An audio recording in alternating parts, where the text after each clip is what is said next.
will continue with Dr. Fadul Bedia. Dr. Bedia, and then his a lecturer at the University of Gambia.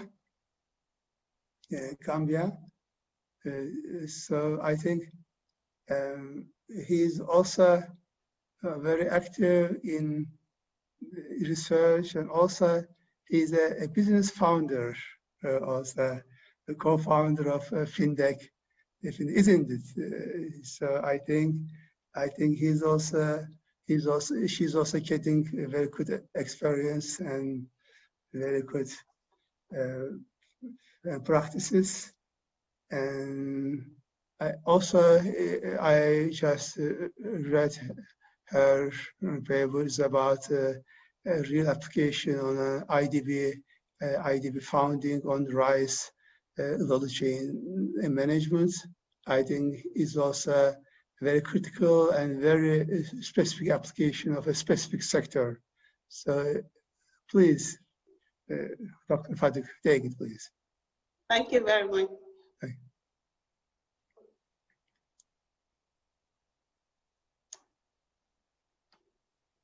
Are you seeing the slides? Yes. Yeah, we can follow. Okay. It's on the screen. Okay. Assalamu alaikum wa rahmatullahi wa barakatuhu, and greetings from the Gambia. Good. I would like to welcome you to my presentation with a question. What will you do if you come from a country that have a population of 2.1 million people and about 48% of the people live in poverty? Further imagine more than half of the population being food insecure, and this is common among kids and pregnant women. 40% of the youths are also unemployed. Even though researchers have estimated that about $235 million will be needed to achieve the Global Agenda 2030, yet SDG Dashboard 2019 have reported that the possibility of leaving this country behind, especially with the most critical SDGs, is very high. Although agriculture is the backbone of the economy, contributing 32% to GDP, creating 80% of employment and 70% foreign exchange, lack of sophisticated farming materials, high dependence on rain-fed agriculture, and lack of funding continues to hinder the progress of this vital sector. As a result, even though rice is the staple food of the country, with per capita consumption of 117 kg, only 17% is produced locally.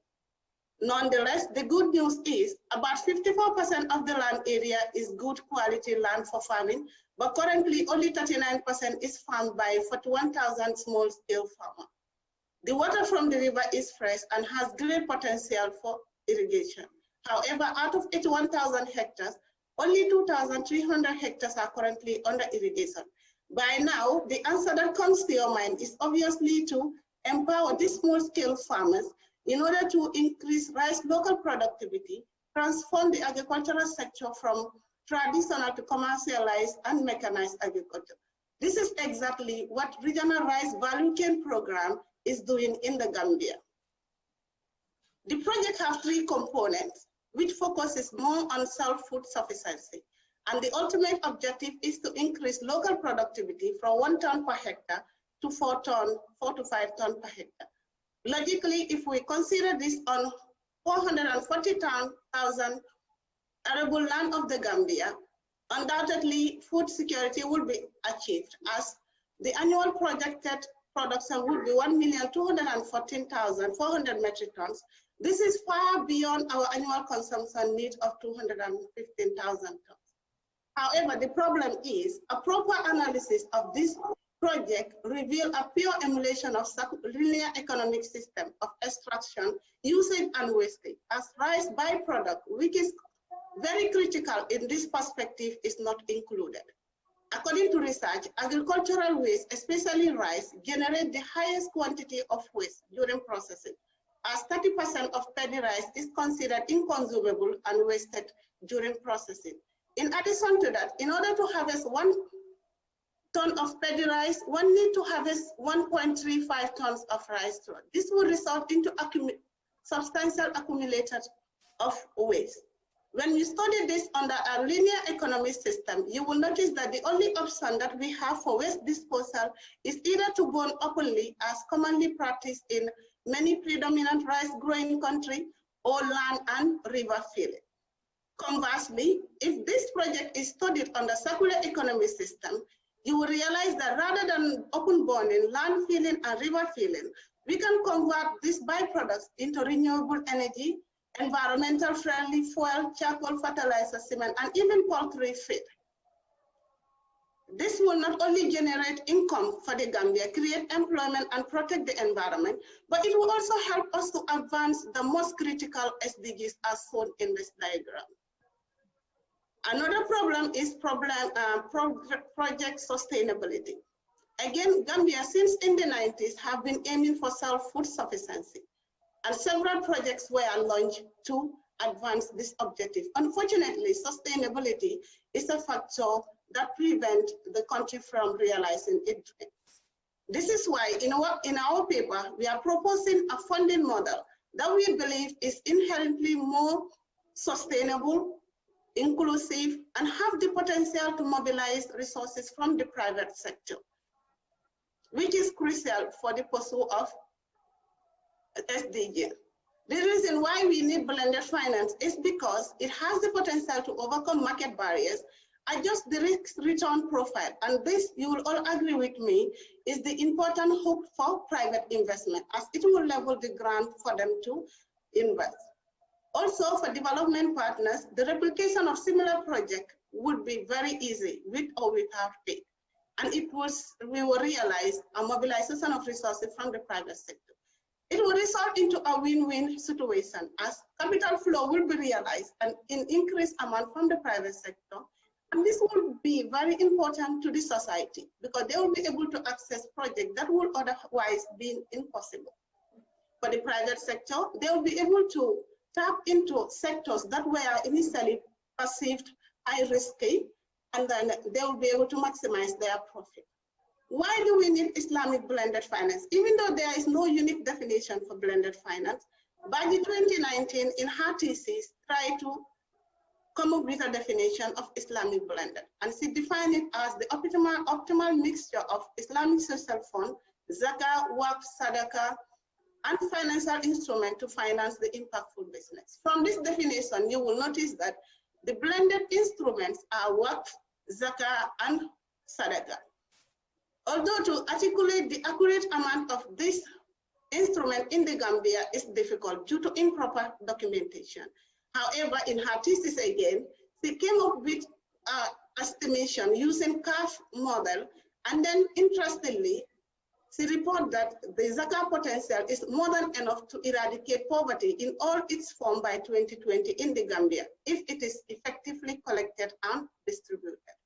The same applies for the waqf. There is no proper documentation for waqf in the Gambia, but using a simple model that we developed in the other paper, we realized that if every Gambian is willing to contribute $5 per week, the waqf collection will be at 4.5 million. The reason why this figure is important is because it's more than enough to establish a waqf bank in the Gambia. Now, taking you to the model, the most interesting model that maybe everyone is waiting for. The blended model that we are talking about is the blended entity will be responsible for pooling resources from both private investment and Islamic social funds. Here, the private investment we are talking about is diverse. We have the social investors who are focusing more on impact. You have the impact investors. They want to kill two birds with one stone, both profit and impact. And then we will include even the farmers that will be having surplus, because research has shown that farmers during good season do have savings. So therefore, we will also include them in this private investment. The Islamic social funds, knowing that zakah have its eligible recipient, the funds will be channeled to give safety net. Because again, research has shown that the reason why this sector is passive risky is because of high default rate. And this default rate is due to diversion of funds into unproductive activity. like feeding. So if we use the Islamic Social Fund to direct the market by providing safety nets, technical support, guarantee, and interest-free loans to this rice farmer, obviously will level the ground for private investors to participate. And then you will see it also has the Islamic finance contract, the Salam contract. This contract is going to be parallel Salam. Both Salams are independent from each other. The blended entity will give inputs in Salam form, but at the end of the day, the farmers will have to deliver this on the agri quality, quantity, and time. So since they don't need this rice, what they will do is the blended entity will enter into parallel Salam with a million farm, which will also provide this. Looking at the model, you will notice that after milling, the final rice will be given to consumers locally, and then if there is surplus, will be exported to the external market. Then the waste component, instead of open burning, river and land filling, will now be converted into cement, renewable fuel, poultry feeding, fertilizer, and this can go back to the farmers again. So from here, you will all agree that this model is more inclusive and it can be self-sustainable.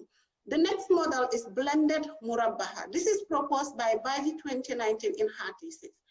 In this model, you will realize that the loan will be in form of Qard Hasan. Instead of the blended entity taking responsibility to finance the whole cost, they will just focus on the markup. And then the SMEs will finance the cost part, while the private sector will realize their full profit. In conclusion, Rice Value Chain Program may consider adding these two more important components, that is the waste management or circular economy and Islamic blended finance, in order to advance the SDG as discussed earlier, to ensure self-sustainability of the project, create employment for the Gambian youth, and more importantly, protect the environment. I thank you all for your kind attention. Good, good. Dr. Badi, really, thanks very much for the excellent presentation. So I think, good, good. I think it's very encouraging, very practical, and also combined with a lot of theory behind it. So I think it is, yeah, captured a good point. I think since rice is very critical product in your economy, Gambian economy, I think it is very useful, very useful to focus on this kind of specific application of the model. Also, I think, Dr. Badi, there is Islamic IDB funding behind this project, isn't it? Yeah. Yeah. So how far it has come until now? Most of the financing is provided until now, or still continue? The project is launched in 2018, and then it will end in 2024. 2023, Good. 2024. So it is still continuing, huh? Yeah, it's still continuing. So is it possible to at this point to link your model to the IDB financing, project financing right now? Yeah, we will love that. Good, good, inshallah, very good. I think it's very critical application of Islamic finance and this combined model, the specific waste management sector, huh? Very good, very good. I think very promising. Good.